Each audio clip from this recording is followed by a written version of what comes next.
Bueno, Lucas, hacía un par de meses que no nos encontramos y ya estamos en la recta final pensando en la siembra de gruesa. Y la idea era, bueno, contactarte a vos para que nos cuentes cómo están un poco las expectativas y también acá, aprovechando que estamos en un lote de trigo, para ver cómo viene el cultivo. Bueno, antes que nada, muchísimas gracias por la invitación, Tomás. Un fuerte abrazo para toda la audiencia. La realidad es que, como es de público conocimiento, la falta de agua está empezándose a sentir en la zona. Si querés te segmento un poco lo que es el inicio de la siembra de la campaña 22-23 y pasamos directamente al trigo. Si hacemos un paneo general, obviamente la falta de lluvias es crítico en esta época y va a empezar a ser cada vez más crítico porque la reserva de agua útil en los suelos también está empezando a disminuir y con el aumento de temperaturas y un aumento en la tasa de crecimiento en el trigo, la realidad es que ese estrés hídrico se está empezando a marcar en algunos ambientes y lamentablemente de acá al corto plazo, de decirte 15 días, si no tenemos algún frente de tormenta que caiga en nuestra zona, lamentablemente el estado, la condición general del trigo se va a empezar a empeorar.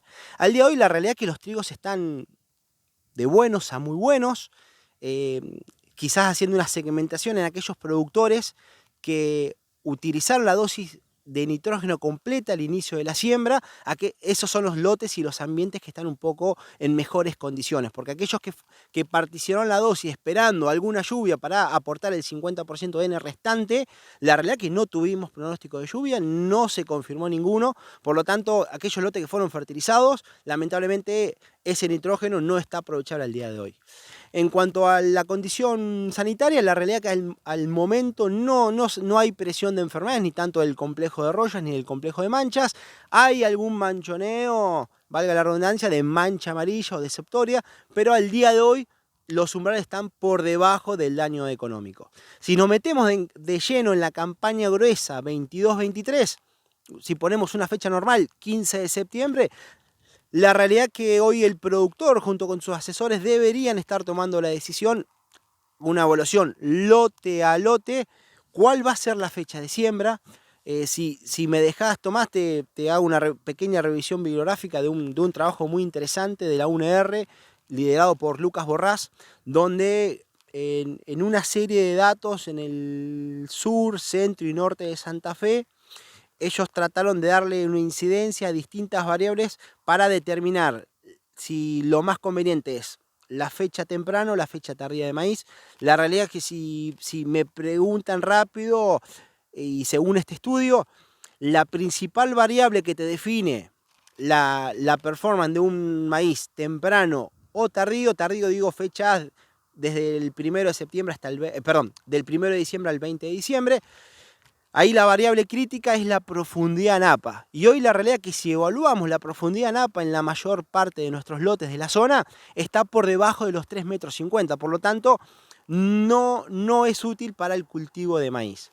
Entonces, ya que no tenemos napa, es evaluar la capacidad de retención hídrica de esos lotes, qué porcentaje de agua útil tienen, para tomar la decisión si sembrar un maíz temprano o un maíz tardío, y sobre todo después hacer agronomía, que es hacer agronomía, ajustar la densidad y la dosis de N en esos ambientes, quizás pasando de estrategias netamente ofensivas a estrategias un poco más defensivas, o sea, bajando la densidad, bajando la dosis de nitrógeno al inicio del cultivo y luego ir ajustándola dependiendo de cuándo va aumentando ese potencial, ese rendimiento potencial. Entonces la verdad que va a ser un año complicado. Obviamente los climatólogos hablan que ya hay una confirmación de un nuevo año Niña, lamentablemente, y lo estamos sufriendo en nuestra zona. Y mucho va a depender de la periodicidad y el caudal de los milímetros que se vayan ocasionando. Pero bueno, al día de hoy, haciendo un paneo, lamentablemente yo creo que estamos por debajo del 50% de agua útil de los suelos, evalúa el 1,50 m. La napa está por debajo de los 3,50 m. Por lo tanto, yo creo que varios lotes, y esto lo tomo como personal con muchos de mis asesorados, varios lotes los estamos pasando a una fecha de siembra tardía. Porque más allá que de acá al 15 de septiembre tengamos o nos tengamos algún frente de tormenta que nos permita sembrar en esa profundidad, lamentablemente la capacidad de agua útil en los suelos es muy baja. Estamos hablando de momentos históricos. Bueno, te escuchaba atentamente de la profundidad que tenemos hoy de Napa, 3,50 metros. Vemos el Bajo Carelli totalmente blanco.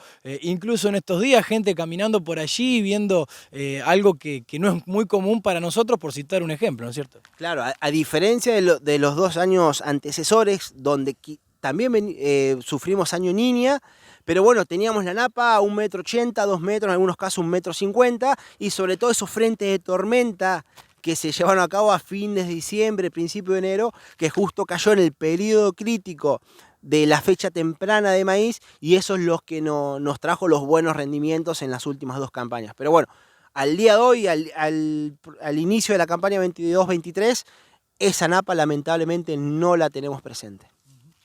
Lucas, aprovecho para preguntarte un poco cómo están los mercados hoy en día, movimientos y bueno, y la situación económica actual que está bastante complicada.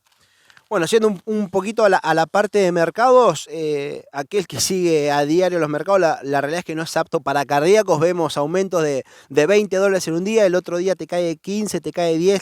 Lamentablemente estamos en un ciclo de volatilidad, quizás por un componente fuertemente que es el mercado climático en Estados Unidos. La semana pasada se llevó a cabo, mejor dicho, se publicaron los datos del Pro Farmer Tour, que son estos grupos que relevan las regiones más productivas de Estados Unidos y comparan esos datos recolectados a campo con los datos de Luzda. En maíz se hizo un fuerte ajuste en la parte de potencial de rendimientos, y en lo que es la soja está levemente por encima de lo que proyectaba el Luzda.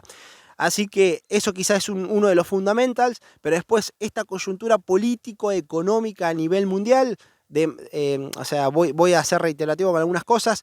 Venimos de un ciclo de altos índices de inflación a nivel global, lo que repercute directamente en los mercados financieros, y de los mercados financieros repercute directamente a los mercados agrícolas, porque son los mismos fondos de inversión o de especulación los que entran a comprar bonos del Tesoro americano, los que entran a comprar activos financieros, los que entran a comprar futuros de soja o de maíz. Entonces esos son los fondos que entran y salen y provocan esta gran volatilidad. Pero bueno, si vamos netamente a los números, más allá de estos datos que acabo de mencionar del Pro Farmer Tour, aún con buenas cosechas en el hemisferio norte, la realidad es que se va a terminar un ciclo 22-23 con índices de stock muy ajustados.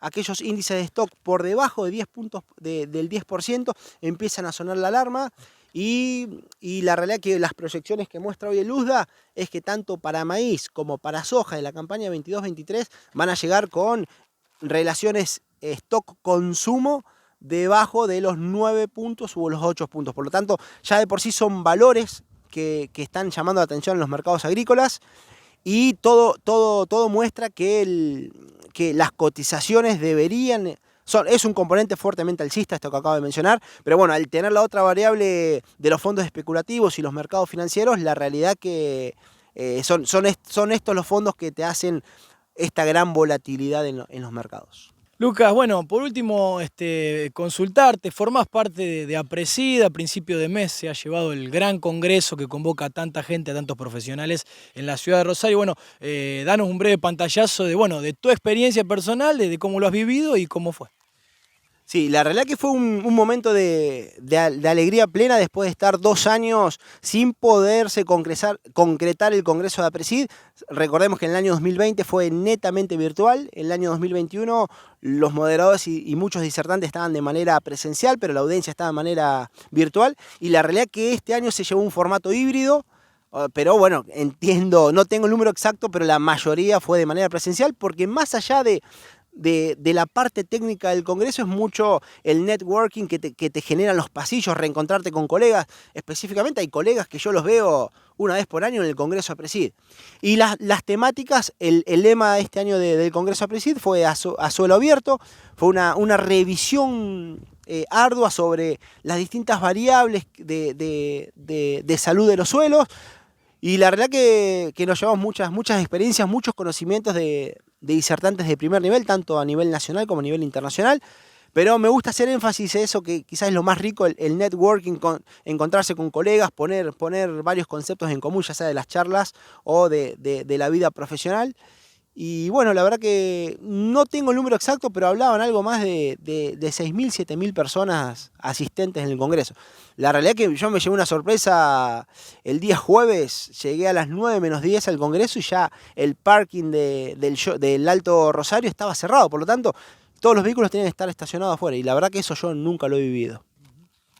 Si tenés que quedarte con los puntos más importantes, obviamente se han tratado muchísimos temas referidos, pero con los disertantes más importantes que te han llamado la atención.